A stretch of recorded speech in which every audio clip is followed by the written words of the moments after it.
Selon l'issue du vote de dimanche prochain, lundi, ce sera à la tête de la France un président ou une présidente et qui imposera d'une certaine manière deux visions, qui imposera une vision qui sera opposée à celle de l'autre, n'est-ce pas, sur la politique migratoire, sur les politiques sociétales, mariage pour tous, des éléments extrêmement concrets. Vous pensez Je sais pas, moi j'attends de voir M. Macron qui a soutenu, s'est prévalu du soutien de M. De Villiers, une figure historique de l'extrême droite, en le visitant au Puy du Fou et en se jouissant de cette visite et de ce soutien à un moment où il se prévalait de la gauche et du Parti socialiste. Monsieur Macron qui dimanche... Pardon, vous avez tous les droits, mais jamais Emmanuel Macron qui effectivement s'est amusé à rendre visite à M. De Villiers. Non, c'est pas un amusement, je suis désolé. C'est pas un amusement. On ne s'amuse pas à aller visiter un leader d'extrême droite quand on se dit progressiste et quand on appelle au drame de l'histoire après les élections. Pourquoi pas? Mais vous ne pouvez pas dire... Non, c'est pas pourquoi pas, c'est un fait. Pourquoi pas? Mais vous ne pouvez pas dire qu'il s'est prévalu de ce soutien. C'est pas vrai, il n'y a aucun mot en ce sens.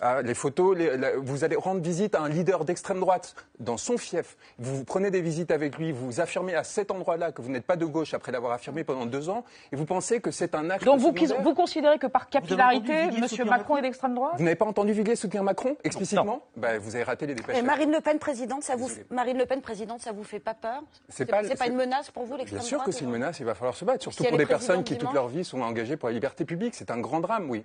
Mais nous, justement, dimanche soir, nous ne jouissions pas d'une victoire avancée du premier tour en embrassant notre femme devant les caméras parce que nous étions heureux d'être au second tour face à Mme Le Pen. Donc les leçons de morale, ça suffit.